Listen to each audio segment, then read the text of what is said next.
connected.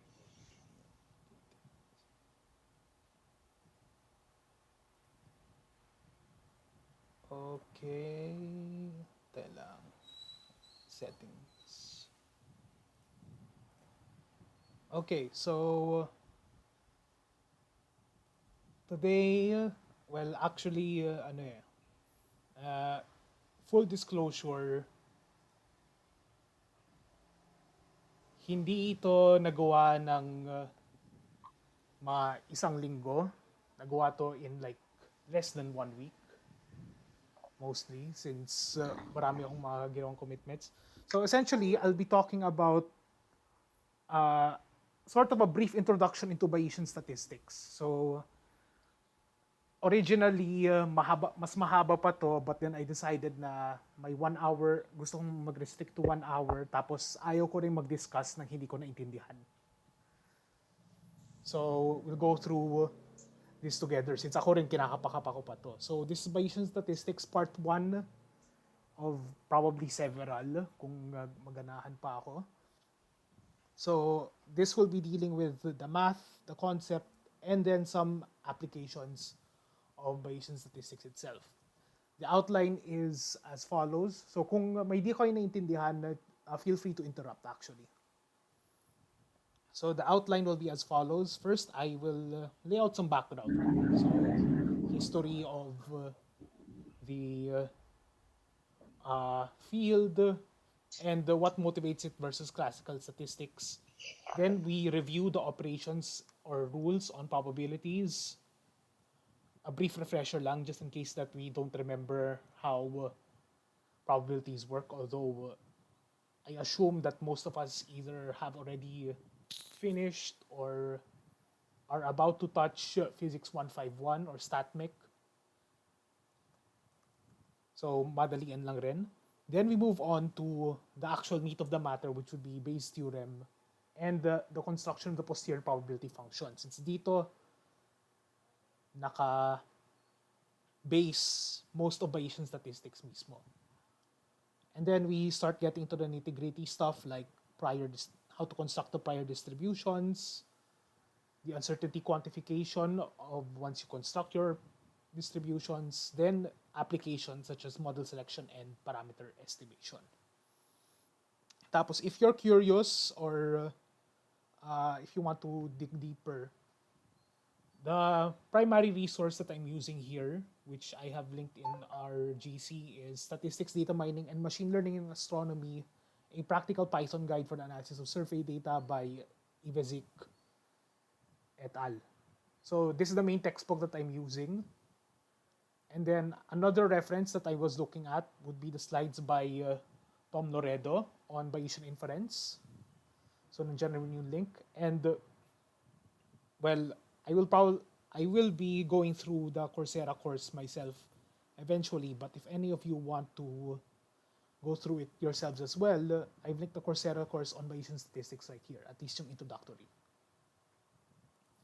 So with that said, let's get to the background. So Bayesian statistics was first formulated by Thomas Bayes. So he was a reverend, but then he was also dabbling in mathematics. And the basis of Bayesian statistics is that if you have a belief and then you find some new data, if you combine the two, what happens to the belief after? So how do you improve on your belief system? Or in this case, in modern times, we refer to them as models now. How do you refine it using existing data?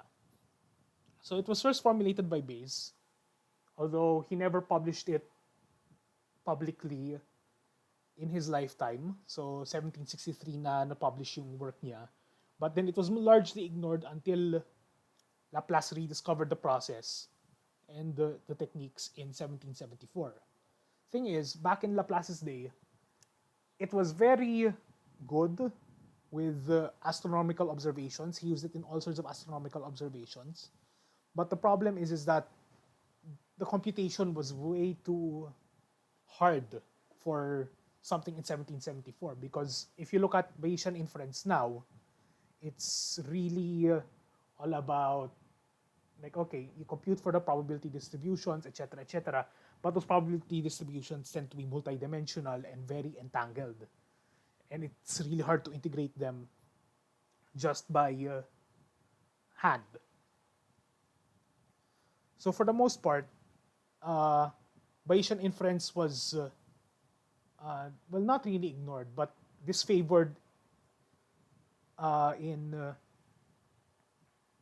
what? No, not really.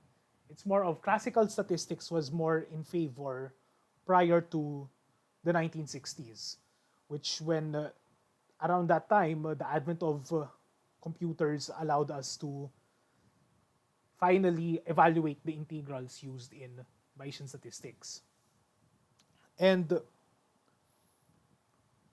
Bayesian statistics primarily looks at probability as a degree of uncertainty or degree of confidence in the model or data that you're using. So if you look at this diagram, the probability P here is distributed, and then you have a certain X that has a single but an uncertain value. So you have an observation, and then you're looking at, okay, how likely is this observation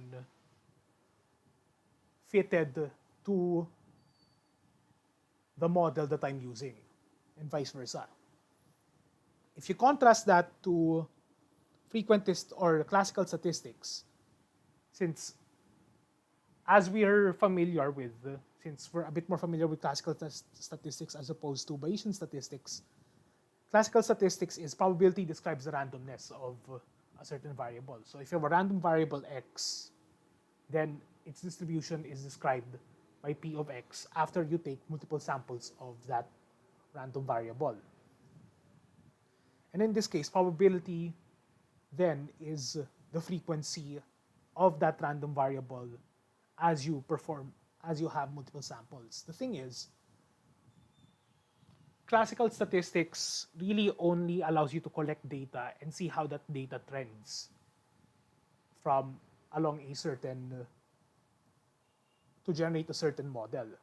It has very little predictive power, and it's actually pretty hard to, well, it doesn't yield the same results as Bayesian statistics for some problems that require the use of prior or additional information in order to constrain the probabilities that you're looking at. So here, X is distributed and it generates the probability distribution that you are looking at. Of course, there's a place for everything in both classes of statistics. Sometimes you would use Bayesian, sometimes you would use classical statistics. In fact, when it comes to actual data collection itself, you would still use classical statistics in order to formulate, like, let's say, the data likelihood function of your posterior probability. Of course, the techniques that follow after the classical statistics are now in the realm of Bayesian. So a bit of a recap for the basic notations of conditional probability. So let's say you have conditional probability P with A and B here. So what this tells us is that this P here is the probability that A, so A here is whatever information that you're trying to verify, that you're trying to look at. The probability that A is true given the information in B. So we'll be very consistent with this notation. In fact, this is very standard notation. And if you look at the operations on probabilities, if you still remember some of them, so given the probability of H1 or H2 being true, so plus here is an OR operation, so either or, the probability of H1 and H2 being true given some prior information I is equivalent to the probability of H1 being true, or the probability of H1 plus the probability of H2 subtracted by the probability of H1 and H2. So comma, in this case, will indicate AND operators. And then, for the AND operation itself, you could decompose it further. So for AND operations, or multiplicative operations on probabilities, the probability for H1 and D to be true is equivalent to the probability of H1 being true multiplied to the probability of D being true given H1 and the prior information, which you can also rearrange as necessary. Then if you consider a complete set of scenarios, so like let's say H1 is your hypotheses, Hi are the list of your hypotheses, finite list of hypotheses. Then if you sum over all of the possibilities of your hypotheses, you should be able to get 1, since that's the natural normalization that we expect. That if you take into account all of the possible scenarios, then they will all happen one way or another.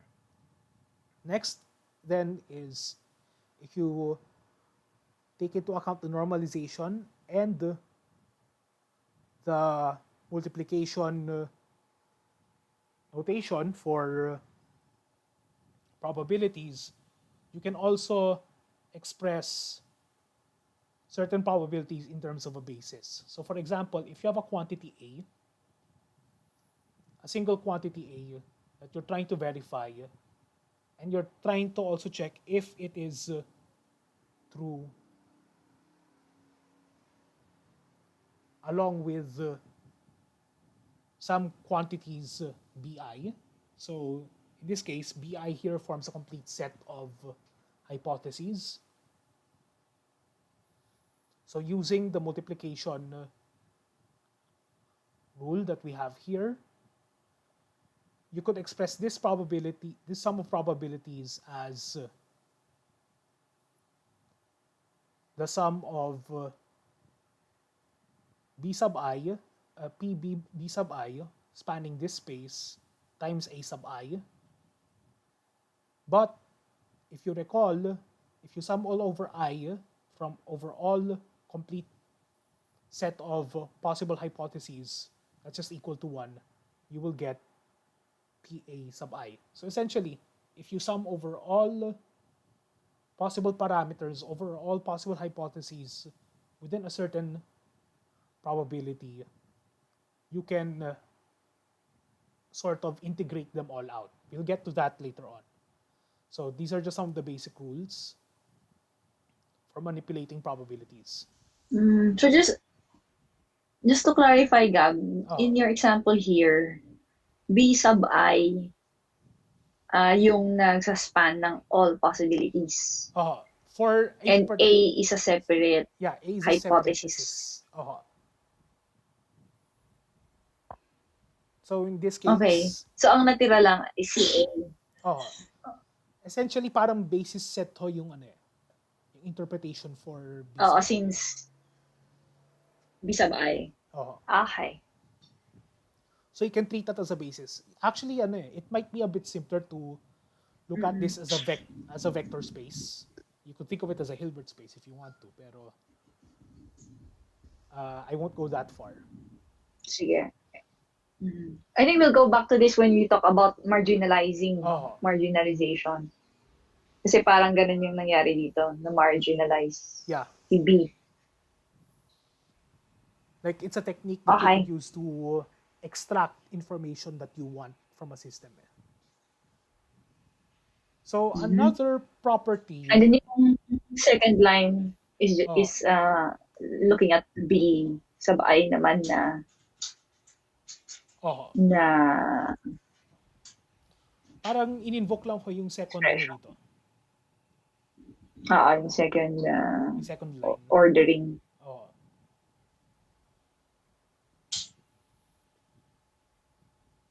Okay. So another property of conditional probabilities is now going into Bayes' theorem. So Bayes' theorem states that PMD here is the probability that your model M or belief M is true given some data D. So according to Bayes' theorem, you could express that as the following. So PMD is equal to PDM, PM all over PD. So let's trying to make sense of this, at least in the context of Bayes' theorem first is that PDM is the likelihood that your data D is correct within the model M.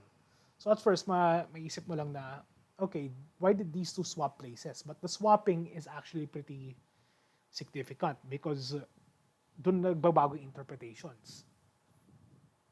The left-hand side is that you're trying to compute for the probability of M, given the data D that you have collected.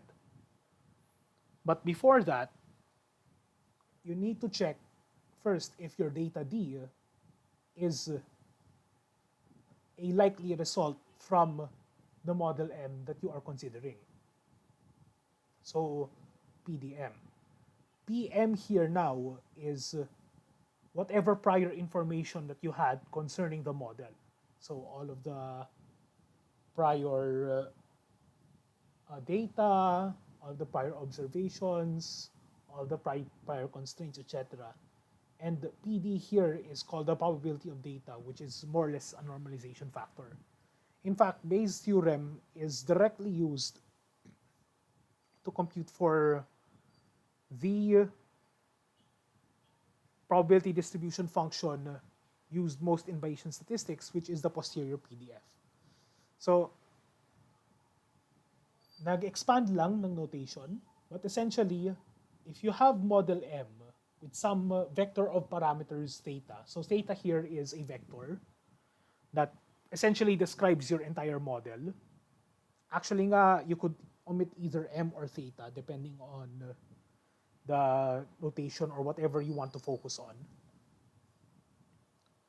D here is the data that you have collected that you'd want to see if it improves your model. And I here is any prior information that you have constructed, excluding the data that you are taking into consideration. So the posterior PDF is usually the object of your Bayesian analysis. The likelihood here is usually a PDF of constructed using classical statistics, although sometimes you could also use Bayesian inferences here. But essentially, the likelihood here is generated from the data that you are considering. The prior is a special quantity. It's not native to classical statistics. In fact, this is also one of the central tenets of Bayesian statistics, that you have prior knowledge that you would want to incorporate into your overall probabilities so that you could improve the model itself. And then PDI here is a normalization constant that is usually left out unless you are doing stuff like model comparisons and model selection. Sir Gab, we can pause here. Ito yung mga fundamental na definition of na terms. So, paulit-ulit yan. Prior probability, likelihood, posterior probability. So, yan yung parang ibig sabihin, pag may narinig kang ganyan, ibig sabihin you're in the realm of Bayesian statistics. Any questions or gets naman so far from our small audience? Questions so far? Yes, ma'am. Okay lang. Okay lang naman po. Okay naman. Yung idea, yes. Good. Clear naman. Oh, clear yung mag-explain si Gab. Good. Sige, tuloy natin. Okay. So, now that we've established what the posterior PDF is, this is the object of Bayesian analysis, we can now proceed to define the other object of Bayesian analysis, which is constructing the priors. So, prior distributions are essential because they allow us to, let's just say, constrain the space of distributions that we can generate. Of course, sometimes you don't actually know, or you don't have any prior information as to what your data is supposed to look like or how it's supposed to be distributed. So in those cases, you don't just completely go blind and say, okay, I have no idea what the prior distribution is, so let's just pick this sort of distribution and see if it fits. Since the choice of prior will sometimes bias your data. So the safest bet, if you have absolutely nothing, no landscape to work from, is to choose a flat prior. So priors are distributions that contain all the information about a model M prior to incorporating all of the data. So iba yung data sa prior. The data likelihood is generated separately from the prior. And it's usually divided into two classes, as I mentioned. So you have uninformative priors, so you have no prior data, or are otherwise just working on first principles in order to guess what your distribution would look like. It's essentially an ansatz. And then the other class would be the informative prior, which is basically generated from previous data. So the thing with priors is that if you have generated a posterior probability distribution, you can go and use that posterior as a prior to your next set of data that you're using. So for example, let's say you are trying to constrain Gaussianities in large-scale structure. The data that you have is based on, sige, spoil ko na, since that's what I'll be talking about for my next brown bag in the GWA sessions. But essentially, there is data using stochastic gravitational waves in order to probe intermediate scale structure in the early universe.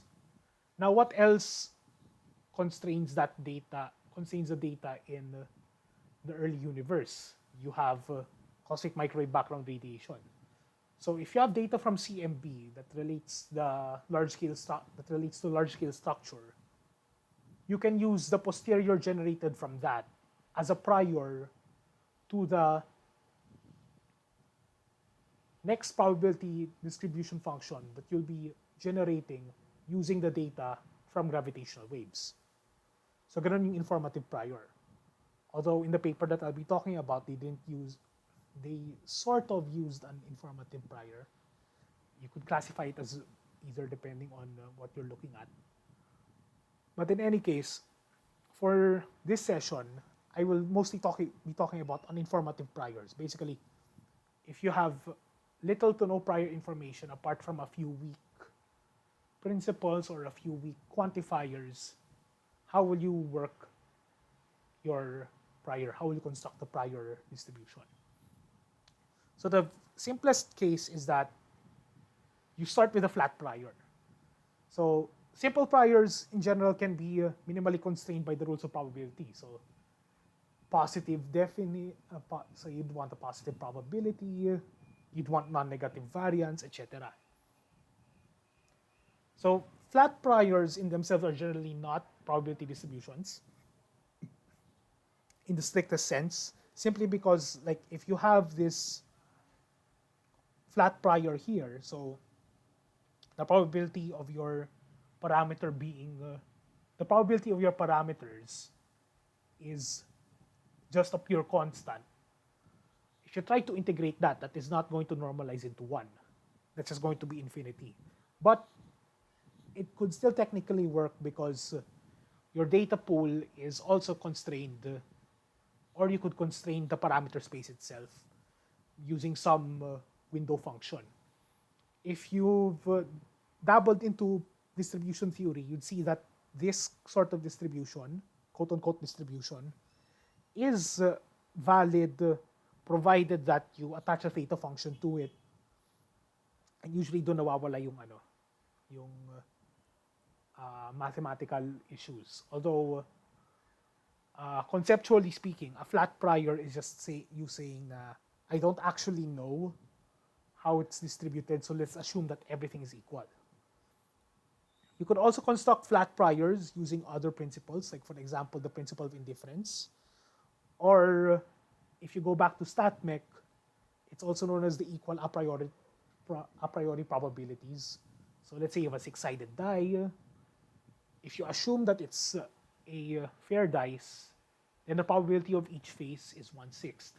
Or let's go simpler, if you have a coin, then by equal a priori probability, the probability of heads or tails is 1/2.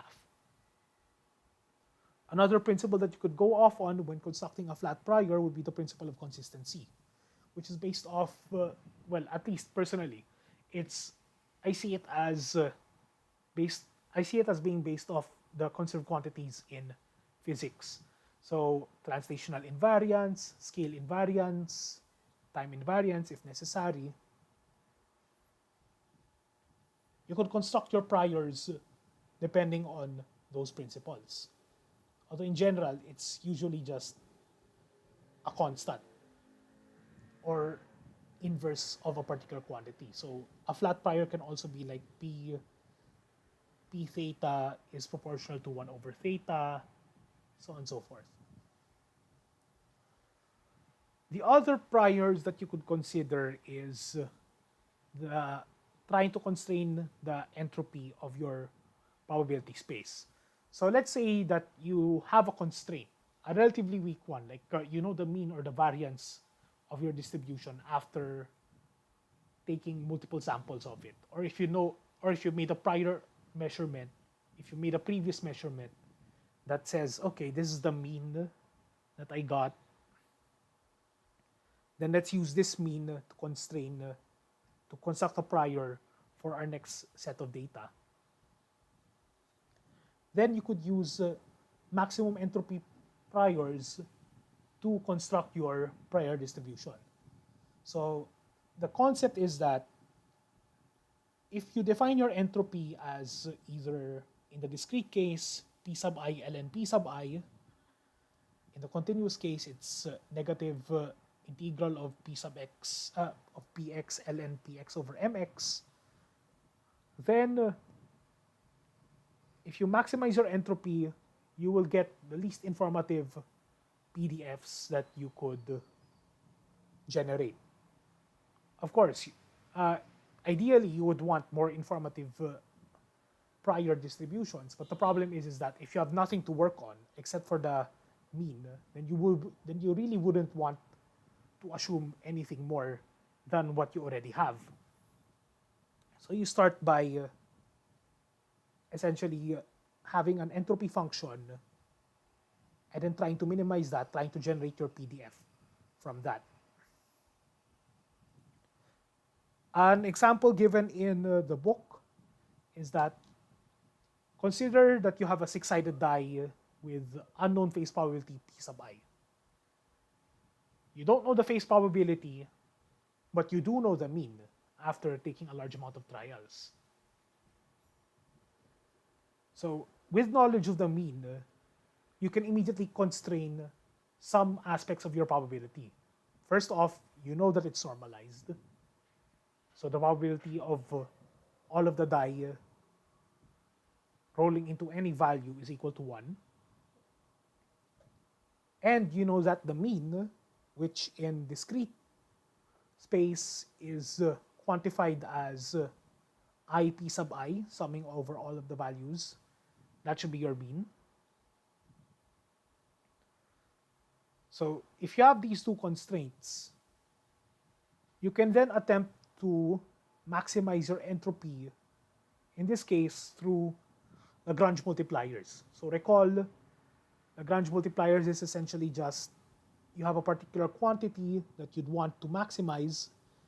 It's a discrete quantity, and you essentially maximize it via the following constraints, or along the following constraints. In this case, you have constraint of normalization and constraint of the known mean.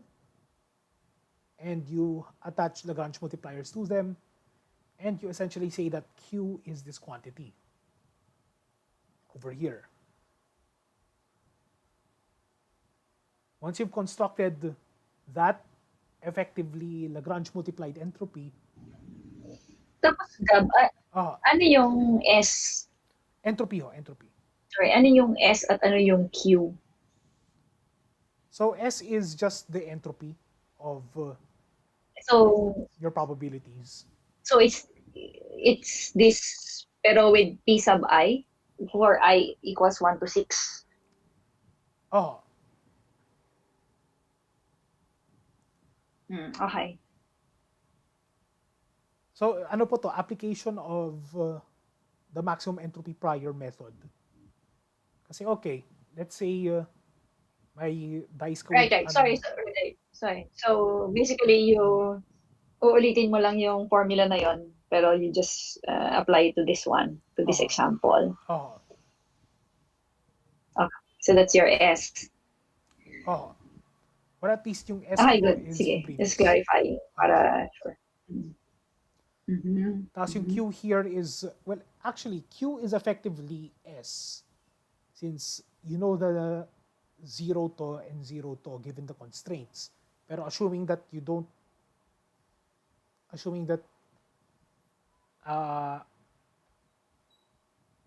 well, technically constraints nga to. So, ganito yung method of Lagrange multipliers. So, optimizing S, or rather maximizing S, is essentially maximizing Q as well. Although with the added constraints of lambda 0 and lambda 1. So if you try to optimize Q by P, so to do that, you differentiate Q with respect to P sub I. So performing that differentiation lands you into this solution. So note that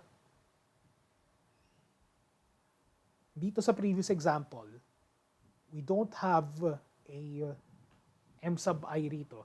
M here is what we call the measure. So if we assume a completely flat prior, then M would be the probability distribution of that flat prior. In this case, in the case of the dice,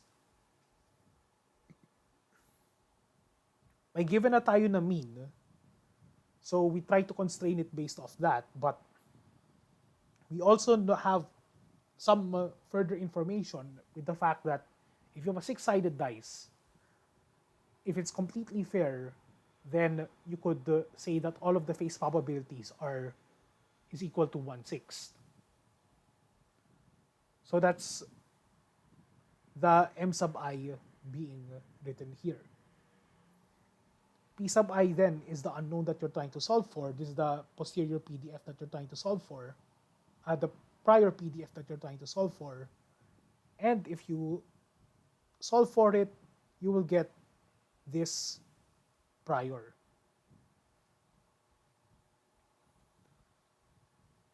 So this is one method to construct your priors. The lambdas here can be computed computationally from your probability constraints, which you can do later on. The continuous case, if you try to extend this to a continuous case S here,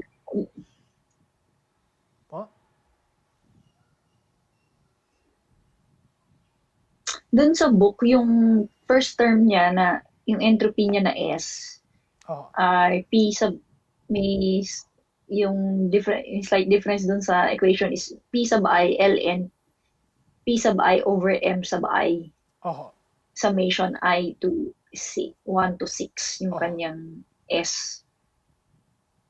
Tapos yung M sub I daw ay 1/6. 1 over 6.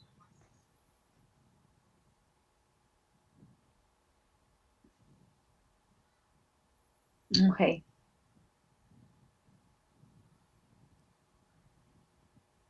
So that's for a 6-sided die. Tapos ano yung result? Yung result ho ay itong P sub i's. P sub I. So ito yung prior distribution functions, prior PDFs of the six-sided die given a mean as a function of lambdas sa lambda naught and lambda 1 ay iso-solve for pa. Ay pwede mong isolve. Since i-plug in lang po rito sa constraints sa probability constraints. So essentially pwede kang makakuha ng sort of normalization dito. And yung so just to clarify, hindi natin alam ba natin ang P sub I o hindi natin alam? Hindi ho. Yun po yung prior that we're trying to solve. Or alam mo yun? So let's say P sub I. So hindi mo alam ang P sub I pero alam mo ang mu. After repeated trials.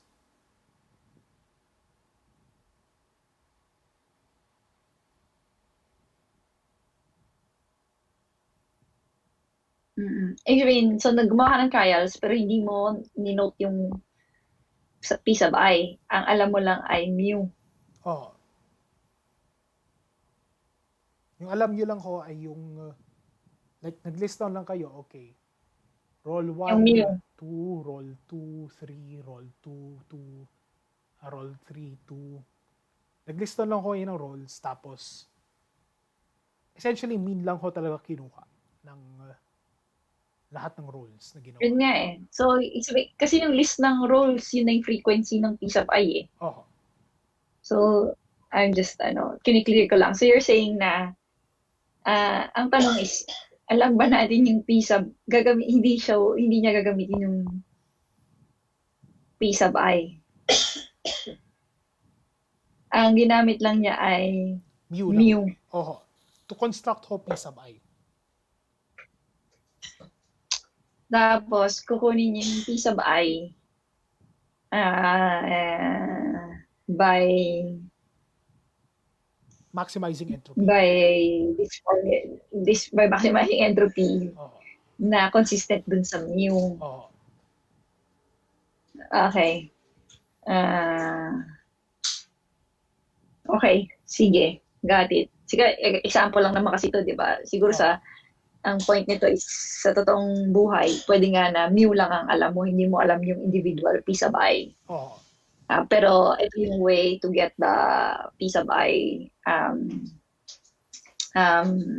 estimates or to assign P sub I priors. Okay. So, this is for the discrete case. If you go to the continuous case, so if you take this second S instead,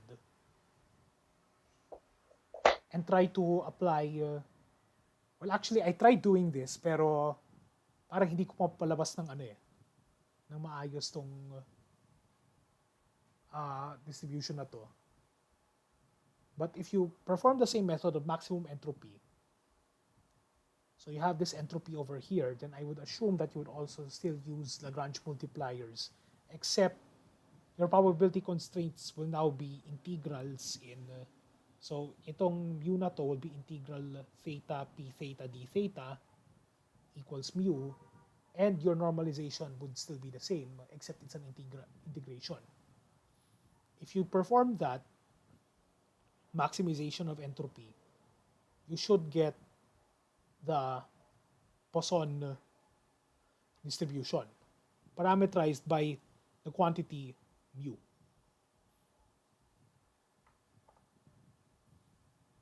So that's another way to construct your priors, so via maximum entropy.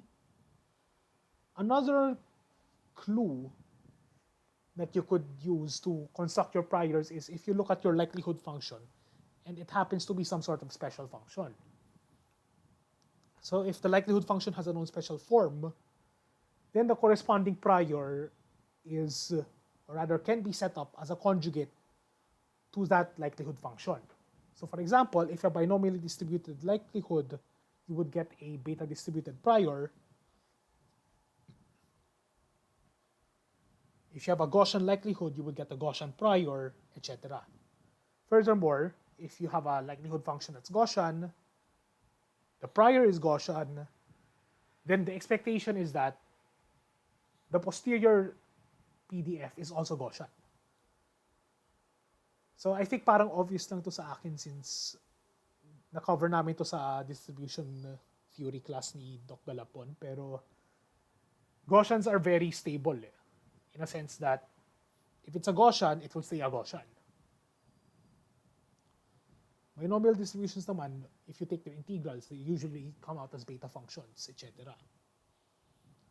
So you could use that to your advantage as well. If you know the likelihood, then chances are the prior would look the same, if not similar. As sort of an ease of computation, ease of integration. So those are some of the priors that you can generate, assuming that you know very little, if nothing at all, about the data that you're looking at. Of course, pagdating naman kasi rito sa conjugate priors, if you were collecting data and managed to figure out that that looks like a Gaussian, or I'm very sure that's a Gaussian, then you could probably set up your prior such that it is a Gaussian. Or if your data is binomially distributed, if you're fairly sure that it's binomially distributed, then you could probably assume that your prior distribution can be beta distributed.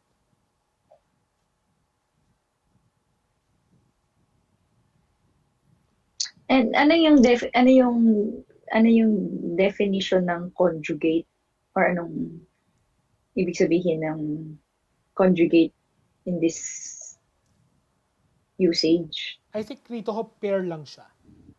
So if you know that a likelihood is of a particular form, then the prior is also of a complementary form. So conjugate in this sense would be more of complementary.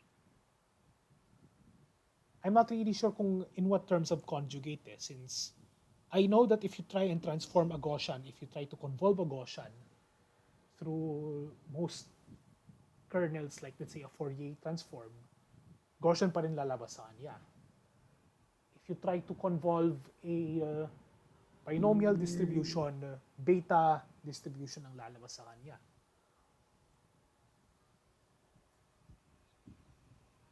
So I think ganun yung definition niya ng conjugate. Actually, sabi lang nga niya is the same functional form as the prior probability. Oh. Yun lang yung ibig. Parang tinatawag niya yung conjugate. Okay. So ibig sabihin, for these special kinds of functions, merong relationship na same form ng prior at ng likelihood function. Na, and pati yung posterior ay Gaussian din, for example. Okay. Pero well, property na ho yun ng Gaussian. Well, Gaussian po is a really special case. Oo, kasi madali Gaussian, siya. Kasi Gaussian, lagi nanganganak ng Gaussian.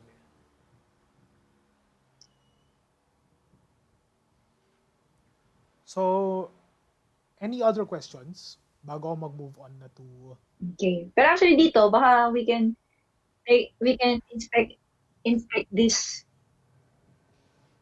Baka we can inspect this formula for a bit na ano yung implications niya kapag kunwari weak yung prior mo and kung strong yung prior mo, makikita mo kung paano mag-change yung mu yung mu ng ng posterior. Posterior mo from this expression. Okay, so one way kasi to look at it is, let's say Gaussian nga yung mo.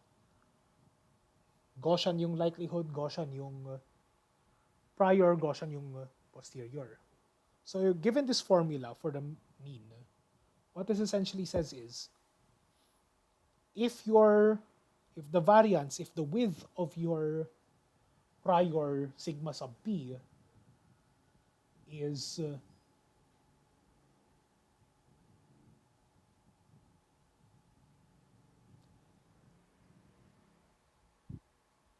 like according to the like if you look at the textbook, it Kung says maliit that yung scatter, relative to the scatter. If the scatter is smaller than the width of the prior, so your scatter S here would relate to the data, sigma p would relate to the prior. If your scatter is smaller than the width of the prior, so mas constrained ang data mo, then your posterior mean, the mean here generated by your posterior, would be closer to the mean of the data than the mean of the prior. So in that sense, magkakaroon ka ng Dominate biasing. yung second term. No, it's actually closer to the frequencies, di ba? It's closer to the classical case na it's just X bar. So magkakaroon ka ng estimation bias. On the other hand, if you set your prior to be tight enough such that, okay, I'm constraining my prior to be a bit... Sorry, Gab, hindi naman siya estimation bias, no? It is what it is, di ba? So parang yun yung expected behavior na kapag yung prior mo is not that constraining, essentially you get back classical statistics, which is mu.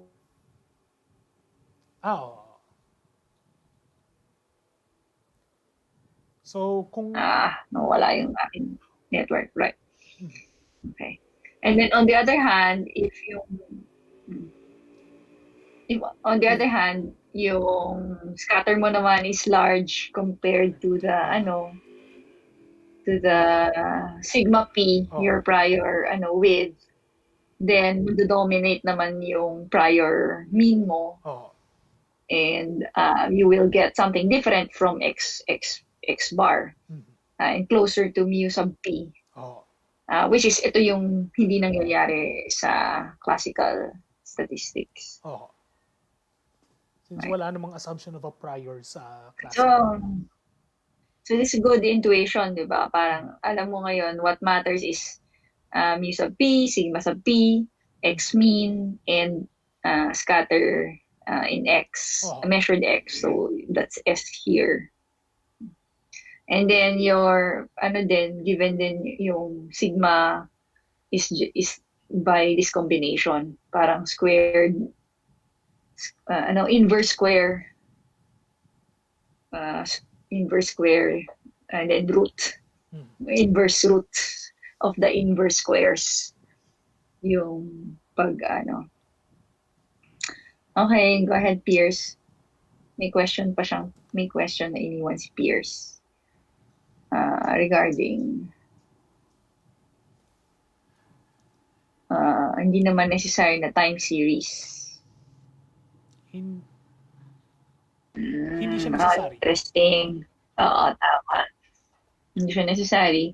Pero interestingly, pwede kung successive yung kung successive yung Pero hindi naman siguro hindi naman siguro siya pa isa-isa eh. Usually, isang set of experiments will give you a new posterior and then you do that feeds to your prior. Pero naman sa totoo lang, I think in practice din, marami rin na flat priors lang or very simple lang ang priors. Hindi pa yata ako nakakita na, well, anyway, siguro meron naman talaga. Pero parang hindi, maganda yung question ni Pierce na yung parang fino-fold in siya.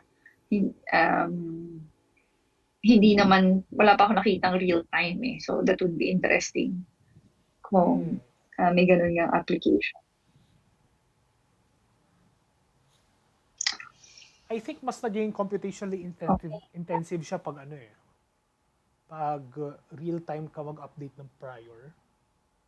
Because alam ko parang walang memory. Oo, hindi yata nga. In general kasi walang memory ang siya simple. Hindi ka naglalagay ng memory sa, like all the quote-unquote memory is already encoded within the prior itself na ginagamit mo. Tapos, kasi at least from my interpretation, parang Markov yung process ng Bayesian eh. Oo, yan na nga yung yun yung next na Coursera course yung nag-MC, which is the practical application. Pero I guess yung isang way to address this, to think about, kaya siguro ganun, is dahil nga, yung pag-collect mo ng data points, you take those data points as a group, as a group rin yun na yung capital D, di ba? Yung parang, does this set of data points, what does it say about this model being true? So kaya siya by experiment, gano'n. Hindi siya yung per data point. Hindi kasi naman siya per data point, di ba? It's for the whole collection. And you ask, is this set of data points consistent with the model?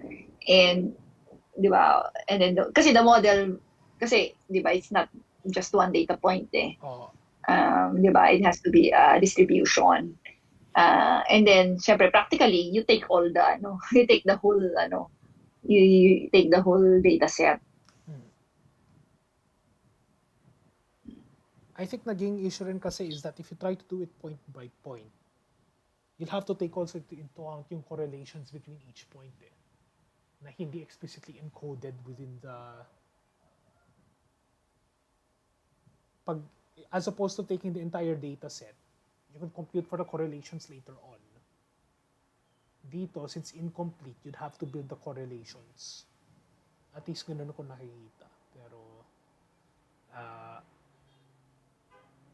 yun nga. Parang mahirap gawin yung time series constantly updating the model at each data point.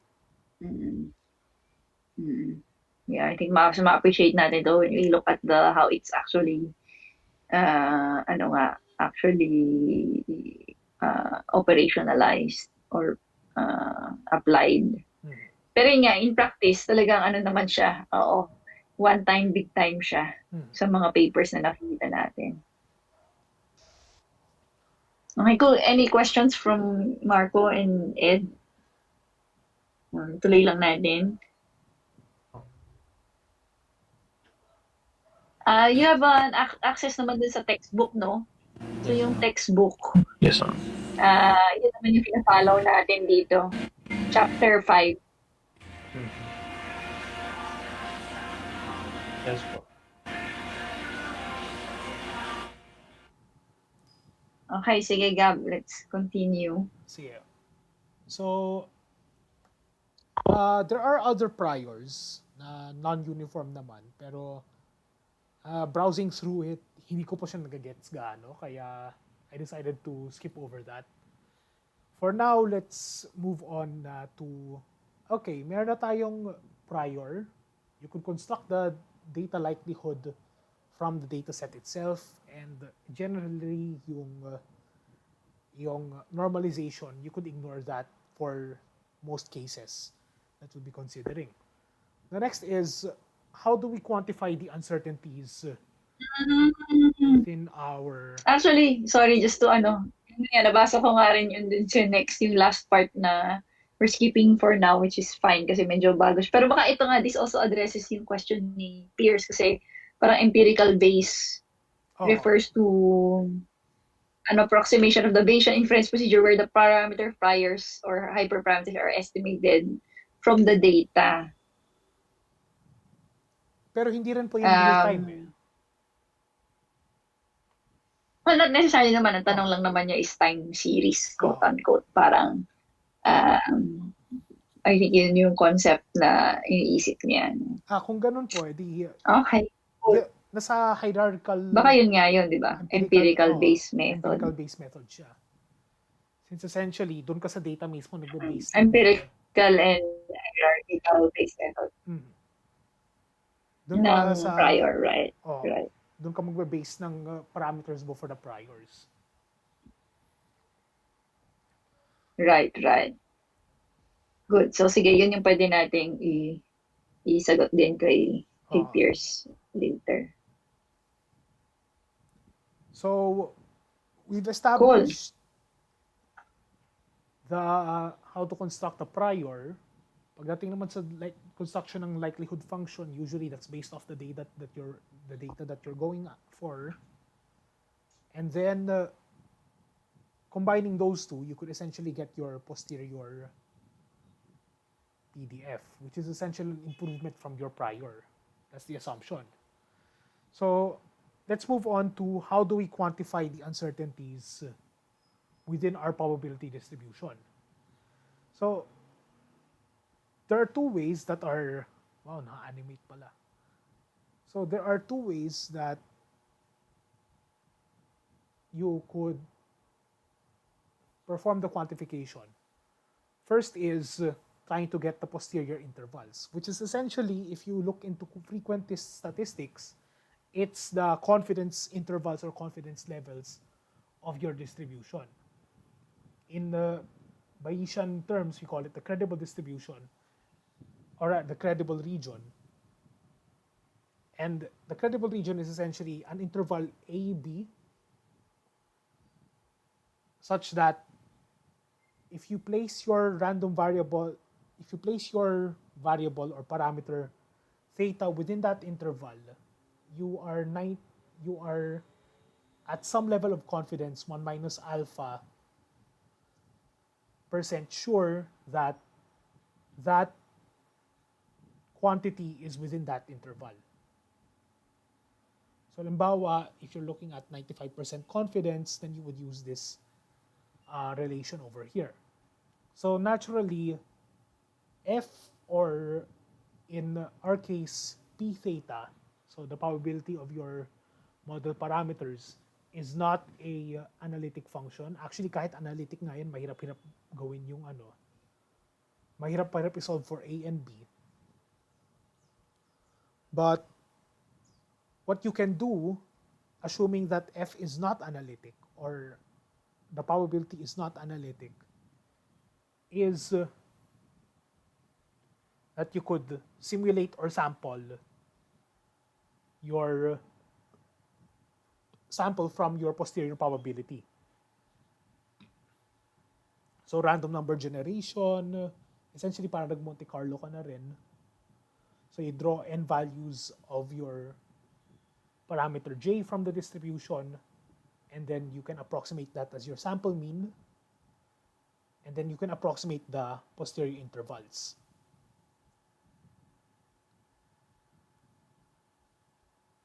So I'll go into that later on once na himay-himay ko na. Another aspect of uncertainty quantification. So I'll mention there lang na to we make it concrete, usually, di ba, yung alpha is ito yung 5%.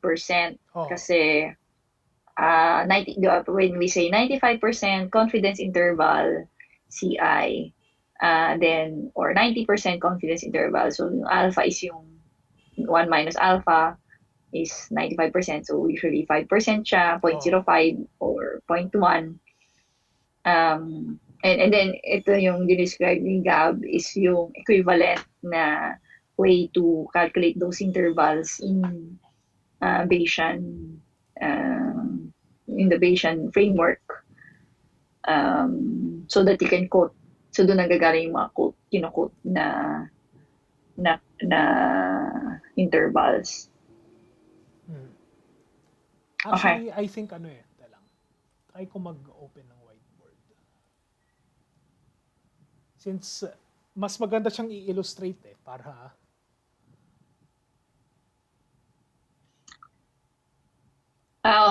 may interval A and B. Okay lang, I think, na-imagine naman nila. Kasi essentially, exclusion zone yung alpha . Tapos alpha over 2 kasi kalahati. Kalahati. Exclusion zone yung alpha. So essentially, kaya 1 minus alpha, since it's within that 1 minus alpha interval, mo hinahanap yung theta mo. Oo. So, yun nga, outside AB. Sa left side, kalahati. Tapos sa right side, kalahati. Oo. So that's one way to quantify the uncertainty. Another way to, well, this is less of uncertainty quantification and more of this encodes the uncertainties of your PDF, is that if you have an n-dimensional, k-dimensional PDF, for example, a k-dimensional posterior PDF with parameters spanned by the space, assume that, okay, I have all of these parameters, but I only want a subset of the parameters. So let's say I select parameters from this vector space. How do I narrow it down? How do I narrow down my PDF such that I'm only looking at those parameters? Ay, mali notation ko. Dapat I to. So this one should be I. But essentially, what marginalization does is, if you have parameters that you'd want to take out of your analysis, you just integrate them out, period. So let's say you just want to consider parameters theta sub I, not k ha, I to. I dapat to. Well, I think pwede na rin k. Pero if you just want to restrict yourself to a particular space within your set of parameters, all you have to do is to integrate out all of the other so-called nuisance parameters completely out of the probability distribution. So essentially, you're reducing the number of dimensions within your probability distribution to make it more manageable. Usually people do this to reduce the dimensions to a particular single parameter, and then they just examine the properties of the distribution according to that parameter. Kung ano lang yung relevant. And then the rest are called nuisance parameters. I think maraming integrals to kasi one for each nuisance parameter. Vector of integrals po siya actually.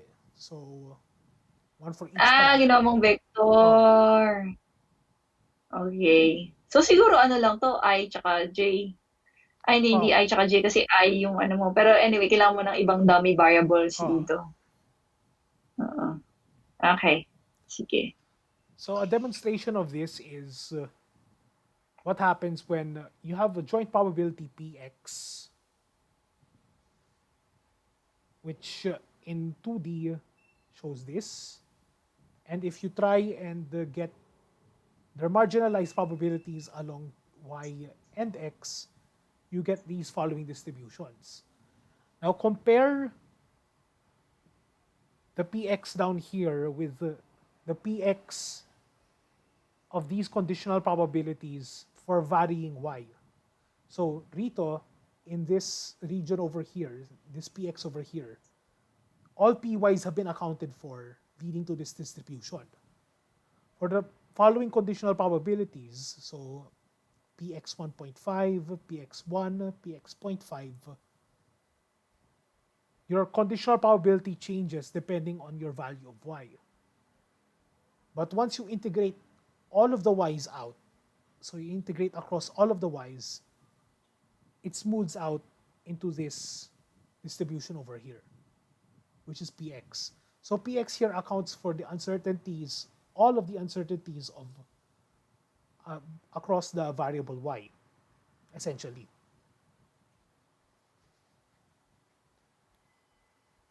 So parang may error propagation na rin when you perform a marginal distribution. When you try to extract a marginal distribution from a existing n-dimensional or k-dimensional posterior distribution. If you try to integrate out some parameters, it automatically accounts for the errors within those parameters as well. Lalaki yung spread, effectively. So in this example, we imagine na si y is a nuisance parameter.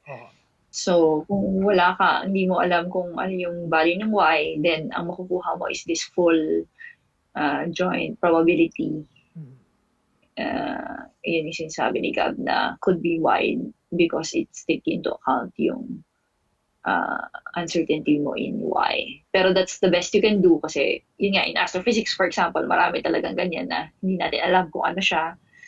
So you marginalize over it and then you report yung resulting distribution.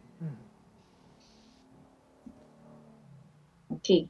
So these are two ways how uncertainties play out within Bayesian analysis. So now that we've established the uncertainties, we've also established how priors are constructed and indirectly na rin how posteriors are constructed. Let's try to apply it na with some applications.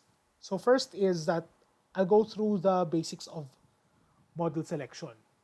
So how do we use Bayesian statistics to check if given the data is model 1 more favored than model 2?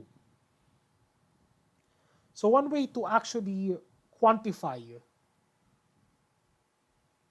the viability between two models, mutually exclusive models actually, wala dapat possibly dyan. Well, you could make it possibly, pero the computation becomes a bit harder to do.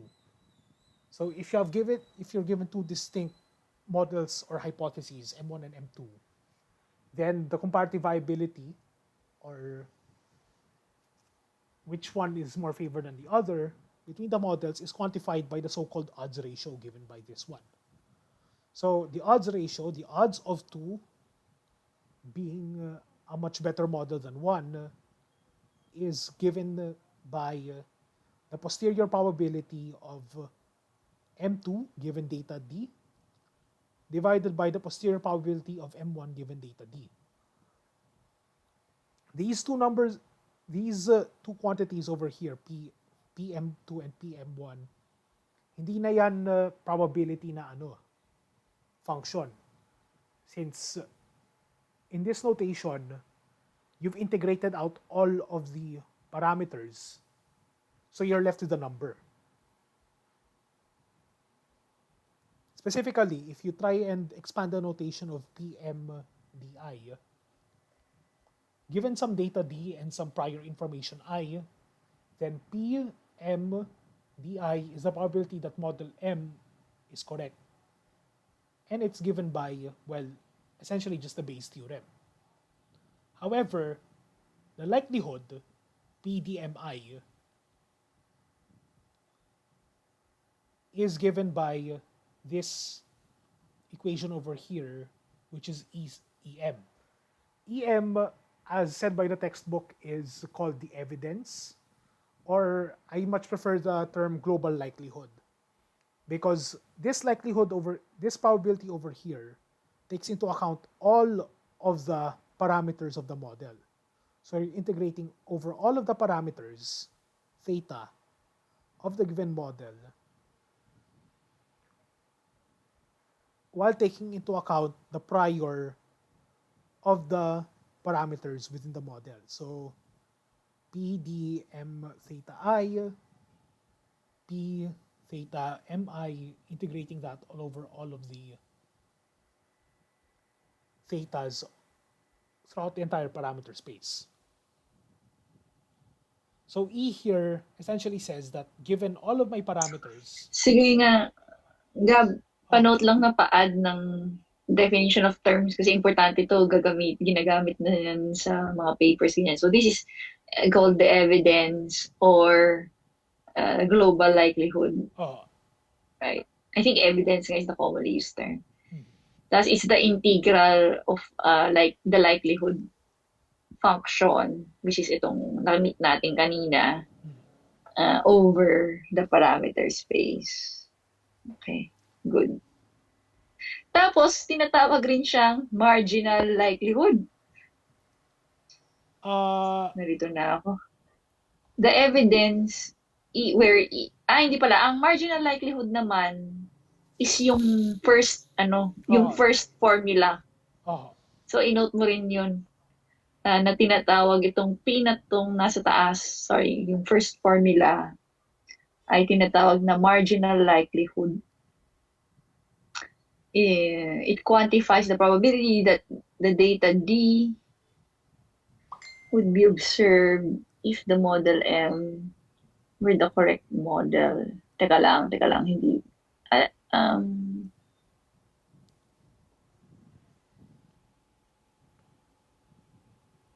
Hindi, yung E of M din pala yun, yung marginal likelihood. Sorry, tinatawag siya marginal likelihood. Ito lang pala yung bago, sorry. Marginal likelihood, yung itong E ay marginal likelihood / evidence / global likelihood for M. Pare-pareho lang yun. Which is a weighted average of the likelihood function with the prior for the model parameters acting as the weighting function. Itong P of theta, P of theta. Sige. So, i-note na lang natin yung mga terms dito.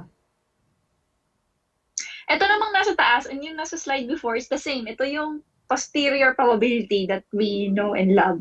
Diba? So, yung small p of m given di, yan ang posterior probability natin. Okay. Good. Pero ano to posterior po, taking into account all of the parameters na. So hindi lang siya yung posterior na kanina, no?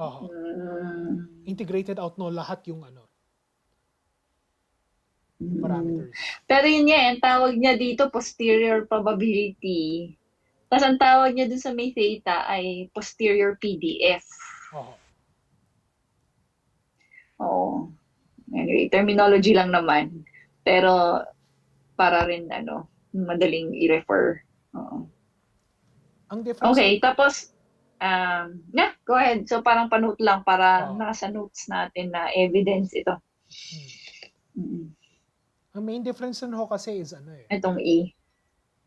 Itong P na to, hindi ho siya function. Number ho siya. Kasi na-integrate out na lahat. So, quantity na siya na... Hindi na siya function. So, posterior probability nga ang tawag niya. Posterior probability for model M given data D.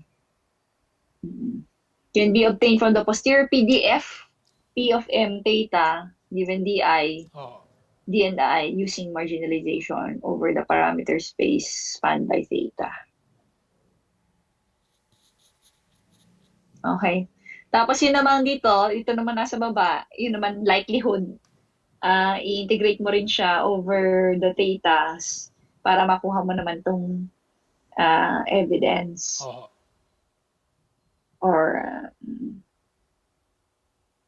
Okay. Good. So once you get the global likelihood, if you try and explicitly compute for the odds ratio.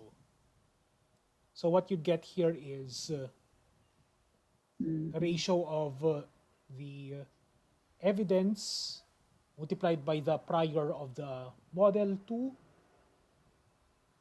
all over the divided by the same but for model 1. So you could compress the ratio of the evidences by this factor here. It's called the Bayes factor, which is essentially just the ratio between the evidence for model 2 versus the evidence for model 1. Now, madalas, when taking into account simple models, or rather, sa example na gagamitin ko, when you're taking into account... So siguro, inonote ko lang na, Gab, idagdag mo rin dito yung Bayes factor. Kasi that's another new term. Para yung definition of terms. Magkaka-quiz tayo. Ano ang Bayes factor? No, joke lang. Pero yes, kailangan natin mag-familiarize yung terms kasi paulit na nga yung, yan yung vocabulary nun. like dun sa paper, di ba? Dun sa diniscuss nating paper sa Physics 305, ginamit niya base factor. Ito pala, ito na yun. Ito na yung definition talaga. Oh. Now, one thing to note Okay, rin good. sa base factor is that explicit yung pag-outline rito ng theta 2 versus theta 1. The reason being that different models can have different parameters depending on their construction. Granted, if you integrate all their PDFs, they would still refer to the same quantity, pero the way they're constructed can be fairly different depending rin sa interpretation mo ng parameters mo. So an example of performing model selection is, okay, fairly simple coin flip, coin toss. So you perform a coin flipping experiment and you get k heads out of n flips. You want to model the posterior PDF. You want to model the coin, or rather the probability that the coin gives heads. You then give two hypotheses. The first hypothesis is, okay, I know the heads probability of the coin. It's B star. So you fix B star and say that that is the heads probability. That's your hypothesis 1. That's your model 1. Then you have hypothesis 2, model 2. I do not know the heads probability, but it can be within this range. So the coin has unknown heads probability given by B. You make no prior assumptions apart from the constraint that it's either heads or not heads. So it's between 0 to 1, considering all possible values of B. If you compute for the odds ratio, which is essentially, di ko actually to compute explicitly, but from just looking at it, it's definitely a binomial. It's definitely based off binomial distribution. If you compute for the odds ratio, you get this. So you have B over B star K. So that's K heads. And then this is the tails distribution given by n minus K. And then you integrate through all of the possible values of B. So you integrate through all of the possible heads probabilities in the second hypothesis case. This odds ratio will now tell you whether model 1 or model 2 is more favorable given a certain number of K and a certain number of N and a certain number of B star. So if you try to plot the odds ratio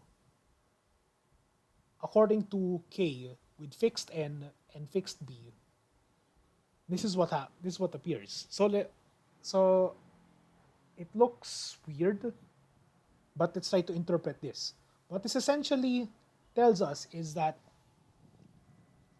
let's say you have 10 coin flips.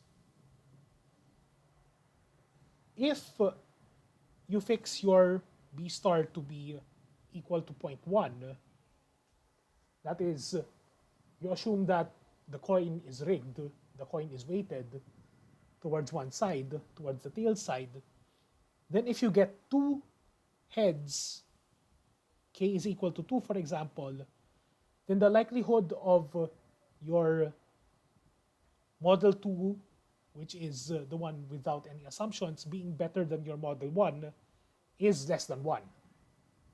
That is to say, you're better off rejecting model 2, assuming that you don't know the initial probability of heads, and outright just accept that the probability of heads is given by B star 1. On the other hand, assuming a constant N, assuming constant number of trials, if you get 6 heads under the assumption that model 1 is it's rigged, Then model 2, and then the odds ratio will now be at around an order of 10 to the 3. So model 2 is much, much more favorable compared to model 1. That is, you're better off assuming, or you're better off modeling your coin, assuming that you don't know the initial probability, simply because it gets farther and farther away. Like, if you have 6 out of 10 heads, for example, then it's highly unlikely that your coin is weighted, at least in the favor of tails compared to heads. If you do more trials, like let's say n equals 20, the disparity becomes greater. So let's say you assume that you do 20 trials, and you assume for model 1 that your coin is weighted towards tails. If you get 12 heads, despite of your assumption in model 1, then chances are model 2 is correct, in that you don't know the exact probability of your B, but at least it's not fixed at 0.1. Klaro ba? Medyo, so in this case, relative lang, no? So, kaya relative, parang relative confidence, or kaya odds ratio between two models. As, ako, di ba, parang nakapanibago siya kasi ganito nga yung Bayesian thinking eh. Ibang way, parang. Kasi if you go into hypothesis testing back in classical statistics, ang tatanungin mo is, okay, my hypothesis is this coin is rigged, this coin is weighted, this coin is unfair. So the null hypothesis is this coin is not fair. In Bayesian, you can't actually do that, at least directly. Dahil you will not be able to compute for the complement of the hypothesis in a straightforward manner. Kasi complements nga lang rin sila. You'll have to provide an alternative. Or yung complements dun pa siya sa next, yung hypothesis testing. Which is pwede naman na model 1 is the complement of model 2. Pero like minimension rin po niya kasi na minimension rin po niya kasi na hindi straightforward yung pag-formulate ng odds ratio. Kasi as it says here, given that M2 is simply a complementary hypothesis to M1, so not lang siya ng M2, it's not actually possible to compute the likelihood of the data, the likelihood of the data being model 2, which is essentially saying that it is not model 1.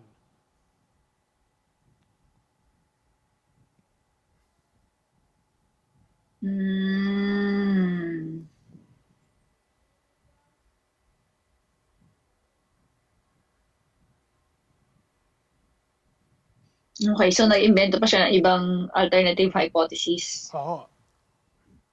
Ganun no, actually sa Very specific example, no?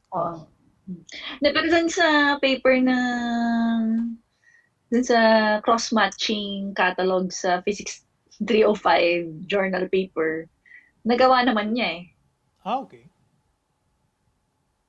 Di ba? Itong ganito yung formula niya.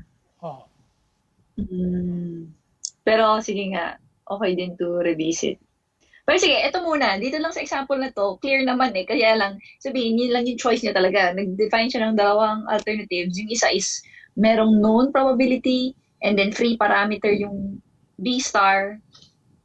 And then so, pwede mong gawin naman yan for a grid of B stars. Diba? Parang numerics lang naman yan. Kukulayan mo lang. Diba? Kaya nagiging ganun yung mga graphs ng Bayesian results, diba? Like merong mga gradient na color scale if you're showing 3 different parameters. Tapos yung other alternative hypothesis na nilagay niya is yung hindi mo alam, Diba? Parang that's actually a hypothesis. So, kina-quantify niya yung uncertainty talaga or yung knowledge or lack of knowledge. Ganon. Sorry, iba pa pala yung uncertainty na term ha, kung technically. Pero yeah, kamusta Marco and Ed? Okay naman to, no? Basically, as Gab described, nagbabago yung odds ratio depending dun sa data, so K, heads. And naka-note dito din sa libro na odds ratio is below 1 when K equals B star N. So, yun naman yung what you expect. Kung ilang heads lumabas. I mean, kung B star N is yung expectation mo na ilang heads yung lalabas. So, dito 5, di ba? 0.5 times 10 is 5. So, yun yung minimum na minimum ng odds ratio. Tapos, yun namang 0.1 is 1. Magtataka lang ako na parang magkaiba talaga yung minima nung dalawang B-star. Tapos nagbabago yung odds ratio. Oo, dahil nagbabago yung odds ratio. Good observation. Depende actually talaga siya sa number of samples eh. Number of samples, which is yung N. Actually, nagbabago rin siya sa number of samples. Nagbabago rin siya sa B star. So, that's dahil sa definition ng medyo mahirap po na ng intuition pa. Pero ito yung po, pag pinag-in mo siya, yan yung lalabas.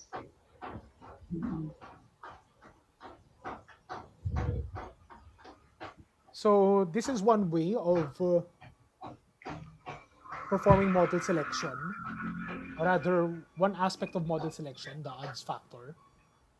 So, dito that you could actually see that, okay, you could quantify the ratio between, you could quantify the difference between two different models given their probability distributions.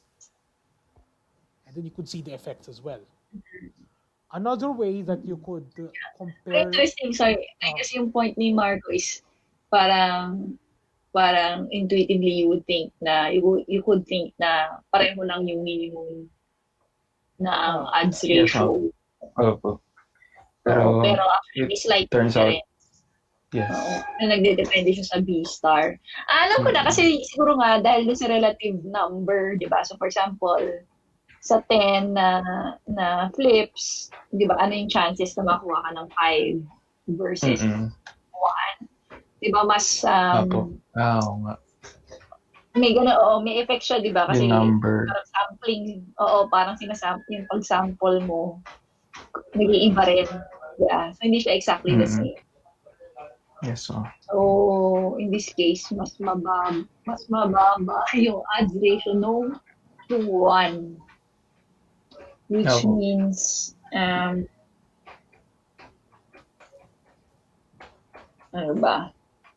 Which means, mas panalo yung... Sige, isipan natin yan. Pero parang gano'n.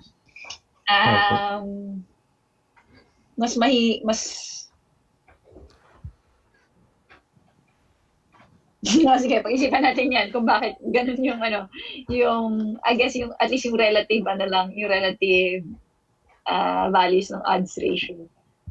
Pero para maka-develop tayo ng intuition, di ba?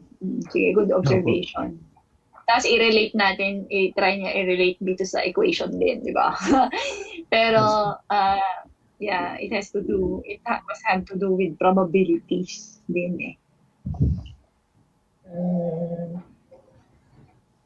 Sige. Interesting.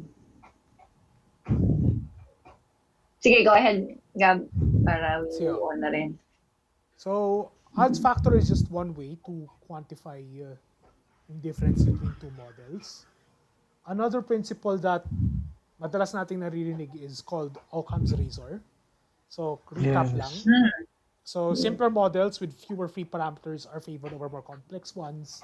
That's the usual statement. But it turns out that via Bayesian model selection, you could naturally encode that principle within the Mathematically. model mathematically itself. So try to consider a model M with parameters theta, and from that theta, just look at a single parameter, mu. So that mu has a prior PDF with spread delta, and if you Variance. take the data, the likelihood spread, the spread of the data of that PDF is given by sigma. So ito yung data, ito yung sa prior, and the data has maximum likelihood probability L0. So if you try to compute for the global likelihood of the model, it turns out that it is approximately, or rather proportional to, this factor over here. So it's directly proportional to L0. So kung how strong your data likelihood is, it's also directly proportional to the spread of your data. So that's sigma mu, but it's inversely proportional to the spread of your prior, which is delta. So generally speaking, if your data is more constrained, then the global likelihood of your model is weaker. Because if delta determines the variance or the spread of your actual model, but your data is way more constrained, so the data that's produced from your experiments is way more constrained. So naturally, your model will be would be more disfavored. And if you have multiple free parameters that you're considering, your global likelihood is going to be the product of all of those variances, or rather ratios of variances. Actually, I forgot to note it here, pero this is what you call the Occam factor. This ratio of variances over here.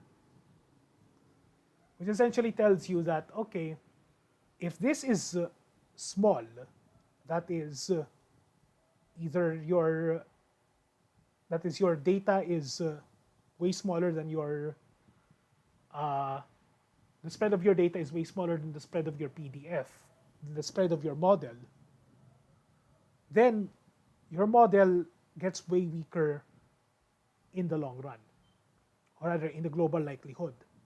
The only way to compensate for this is either to tighten your prior, that is, make it more informative, make it more such that its values are constrained, or strengthen the value of your data.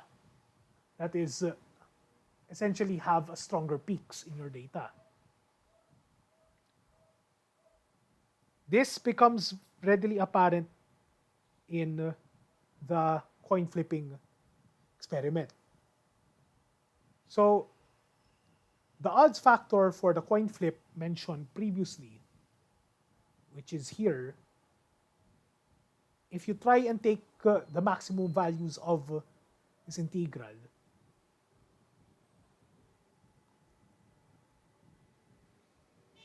you will end up with something like this. So B sub 0 here, so B superscript 0 here is the maximum value that you can assume for your heads probabilities. B star here remains the same, except when you take the maximum values, you have a sigma B over here. So that sigma B is taken from your model 2, which assumes that you do not know the exact heads probability, and you just saying that it's constrained from 0 to 1. Ay, hindi ko nalagay.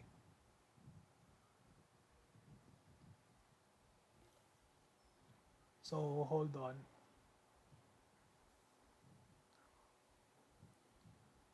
So, you could explicitly see from this odds ratio that if B naught is equal to B star,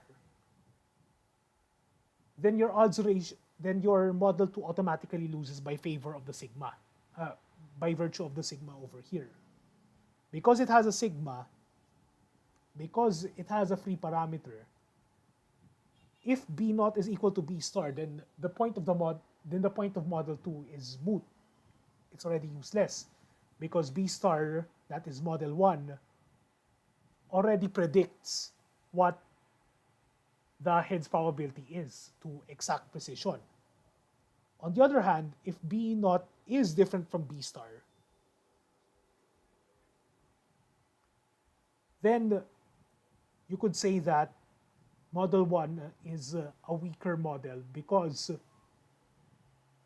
it's getting farther and farther away from the assumed B star value, and B star then becomes less of a acceptable model for the coin toss.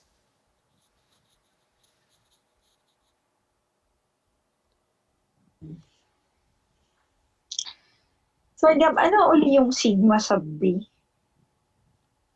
Ito yung spread of the probabilities of the free parameter B in model 2. Since model 2 assumes that from 0 to 1, di ba? Oh. Flat siya. Flat po prior.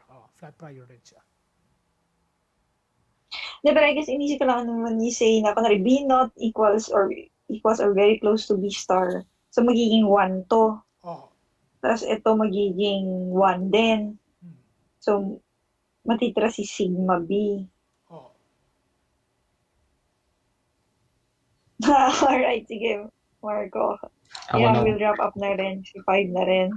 Oo. Thank you, ma'am. Marami pa rin.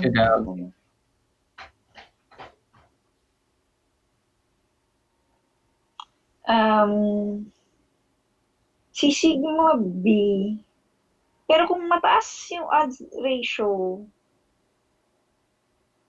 ano ba, mas maganda si model 2? Model 2 po would be favored. I guess nandito lang ako. Pero dapat baliktad, di ba? Dapat model 1 will be favored kung B not equals B star. Model 1 will be favored.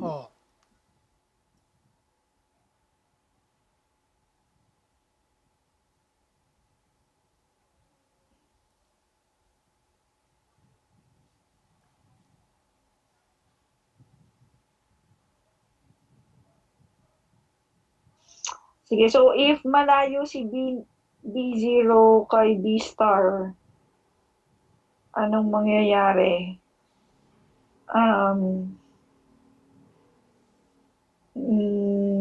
Magiging less than 1 or magiging more than 1? Magiging more than 1? Yun ho yung assumption. Depende, no? Pero depende pa rin. Guys, kailangan mo i-plot ito. Pero actually, yun na nga yun yung plot. Well, di ba? Essentially, yun na yung plot na pinakita mo, di ba? Itong parang curve. In K po yung plot. Minimum. Oo, pero yung K is parang in K yung plot. Whereas yung B note ay K over N.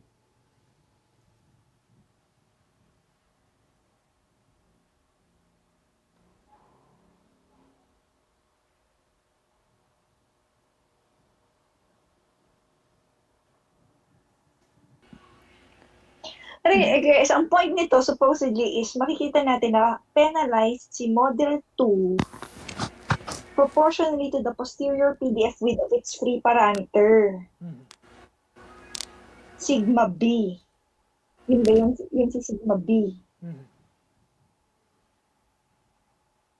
Essentially, yung sigma B ay extra factor. I guess nalito lang ako kasi bakit siya penalized? Bakit siya nasa numerator? Di ba dapat mas mababa siya?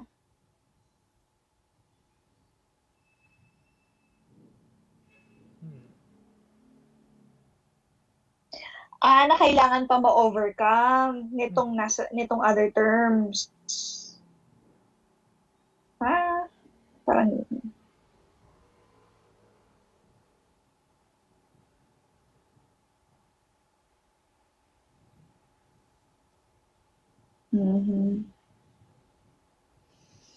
Okay, sige. New concept. Pero interesting na relate si Occam's razor. Sige. We'll take time to absorb this. Okay. Sige, Gab. Let's not... siguro, ilang slides na lang. Last part na lang ba yung parameter estimation na lang, no? Last part. Madami-dami. Mga ilang minutes pa to. I think kaya ko naman pong i-breeze through. Since yung first part is... mga 10 minutes. Kaya naman. Since yung first part naman ho is... Sige, let's try. Since... Okay. Ed, okay ka pa? Okay Yes, naman. Pero actually, ma'am, may tanong po ako dun sa may graph po. I was just wondering. Pwede. Sige, please. Right. I'm thinking if possible po ba mag-co-align yung dash and this straight line. So I'm saying is, let's say, i-constant yung dalawang B star. Tapos, let's change the variable n. Hello? Hello? Okay. So, let's keep the B star, yung dalawang B star to be constant. Then, change natin, i-vary natin yung n. So, is there a possibility na magdikit or mag-co-align sila? Actually, iniisip ko rin yun eh. What if instead of na in order to verify this statement of the Occam's razor, what if I fix B star? Yes.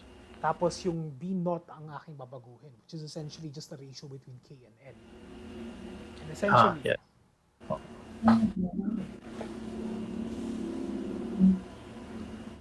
And essentially, let's say, i-fix ko na lang rin yung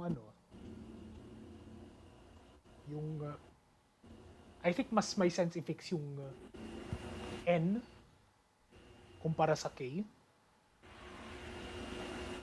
So, okay.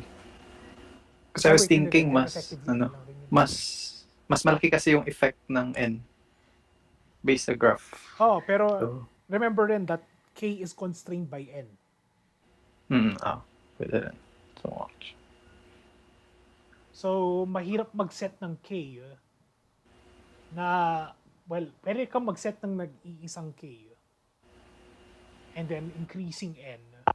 Pero, parang nawawala kasi yung effect ng The purpose of the coin flipping is checking how many heads you could get from a particular N set of of flips. Okay.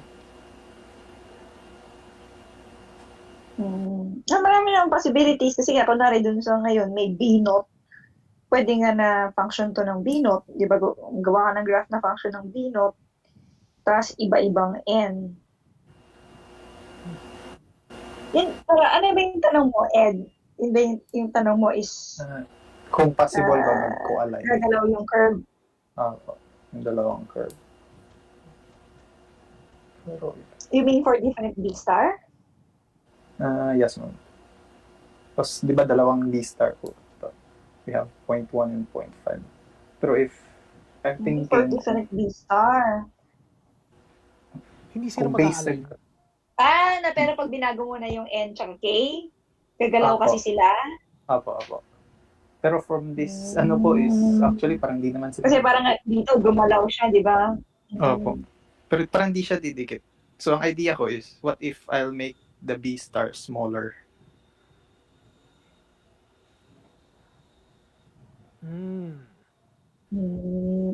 Parang instead na 0.1, gawin ko siya Interesting. 0.01. Yeah, I think numerically pwede mo i-calculate kung saan sila.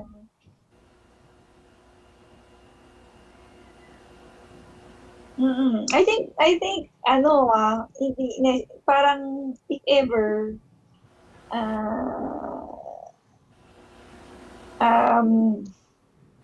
sorry, ano ba yung comment ko? Ang comment ko lang is baka nga parang wala namang constraint. Pag-isipan din natin, pero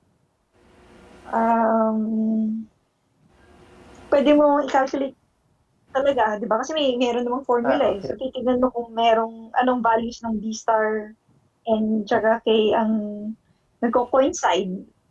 And then, you can solve for it numerically. I think, kung may solution yun. Pero parang wala naman siyang special meaning, I think. It's just that, ganun yung behavior nitong odds ratio na to.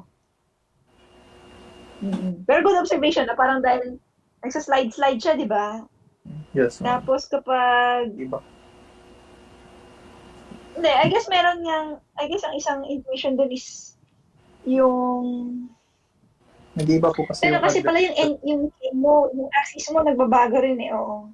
So, I guess yung una kasing syempre nafi-fix ito kasi yung B star niya ay sabihin yun yung minimum nitong curve, di ba? Yung minimum ng curve ay where B star n equals K. So, isang constraint mo yun.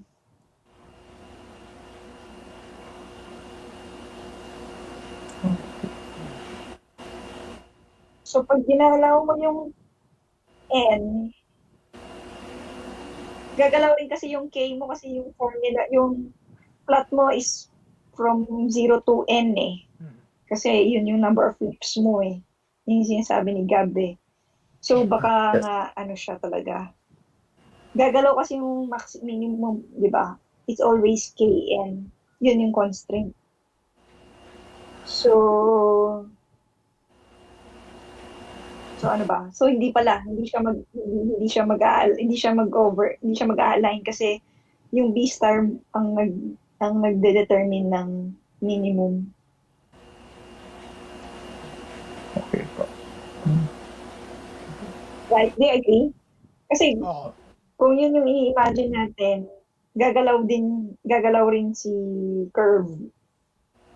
Yes, ma'am. Kumagalaw kasi sila lahat. Oo. Pero kunwari, kung sa 20 naman, dito naman siya mapupunta sa 10, di ba? Oo. Yun. Okay. Opo. Pero tama ka in the sense lang na, syempre, pag pinagpatong-patong mo, tapos,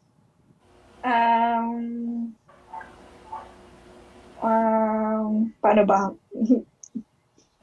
Pag pinagpatong mo siya, hindi rin gagalaw rin siya eh. Sorry. Gagalaw siya relative to K.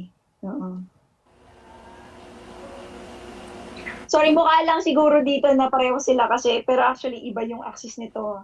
So parang ito, squished siya relative to yung left plot is squished. So pag in-overlay mo siya dun sa right plot, nandito lang siya up to 10. Yes, sir. Itong curves na to. Okay. Okay. Pero niya, interesting behavior, di ba? Just from a simple coin flip. Good for developing vision. Okay, thank you sa question. Sige, gawin natin yung parameter estimation which is the last part at least for this session. So, I think yung at least personally, yung gusto talagang gawin would be the parameter estimation here. The example given would be for Gaussian data. And actually, ginagawa to lahat ng Physics 71 students at pati 101 students would be, okay, you have a rod, you perform n length measurements on the rod. And then you assume that given your measurement device, all the measurement errors are Gaussian, and you know their uncertainties, which are given by sigma. The task then is to find the posterior PDF mu given the measurements for the rod length of rod mu, along with, okay, what's the best estimate for mu? So given the fact na na-state na the measurement errors are Gaussian, you know that the measurements are Gaussian then in nature and are also made independently. So you could assume that your data likelihood is of this form, which is essentially just a product of Gaussians. So xi is the particular measurement I from 1 to n. Mu here is the quantity that you're trying to look for. And the sigma sub I would be the uncertainties or the measurement errors of each measurement xi. Now that you have your data likelihood, you could now start crafting your prior. So for this case, since you will assume that you don't know what's the probability of the length of your rod, assume the least informative PDF. That is, assume that your rod, the length of your rod is both positive and finite. So then you will arrive at this PDF, which is really just a constant. It's a constant that's constrained between mu minimum and mu maximum, and that C here is given by the inverse of the difference between the two. So what the bounds are don't really matter. What matters is how you incorporate it. Actually, if you incorporate it, it won't really matter as well. So constructing the posterior PDF would then be, this is the posterior, so P mu, which should be equivalent to the data likelihood, Pxi, which is given by this, multiplied by the prior distribution, which is given by the constant C. So this is the posterior PDF that you will get. So you could be satisfied with this, but if you're trying to extract mu, or rather you're trying to get the best estimate for mu, what you need to do is first to take the logarithm of this posterior probability and then maximize it. So at first, nalito actually ako, why would you take the logarithm? But then I think the best analogy that I could give here is treat this P mu, this posterior PDF, as a partition function for all of the possible values of mu. So if you remember from StatMech, when you try to extract the expectation value of a particular value in a partition function, like let's say the mean or the temperature, you take, or rather you extremize not the partition function itself, but the log of the partition function. So if your partition function is z, you take log L and z and then you differentiate over that. Same case with the posterior PDF over here. You take the logarithm of that posterior PDF, which will then yield a constant.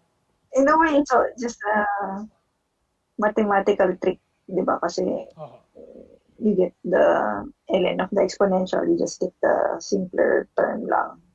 And sum of the product becomes summation. But good analogy. Kasi ano rin ho I'm not really too sure kung ang minimum nga ba ng log of a quantity is equivalent to the minimum of that particular quantity, pero I think it's a safer route, at least yung analogy na yun. That way mas madaling ma-retain. Yes, oo. Monotonic naman siya. Monotonic siya. So, if you take the logarithm, you will just get a constant here, and then if you take the derivative of that with respect to mu, mawawala rin naman yung constant na yan, so that's irrelevant. You'll be left just with this summation over here. So if you try to maximize that, all you need to do is to take the derivative and set u to mu naught. That mu naught then will be the best estimate for your length of the rod, which incidentally is just the weighted average of all of your data. So parang nag-derive ka rin ng you just derived the formula for the mean, essentially, using methods in Bayesian analysis or the posterior. Although, in this example, mahina lang rin actually yung Bayesian part of the parameter estimation here. Dahil flat yung prior na ginamit natin, like extremely flat. Right. To the point na na-ignore din siya. It means na given a flat prior, nagre-reduce yung Bayesian to classical parameter estimation to classical. Right. Good. Gab, may napansin lang ako dun sa isang slide, dun sa formula mo for P of for the posterior probability. Yeah, I think dito, kailangan nandito pa din ni C prior. Nandito na ba? Ito na ba yung C? C.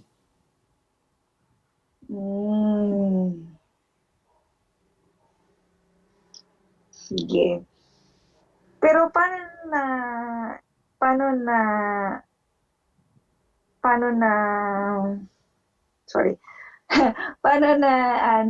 kailangan din i-capture yung pagka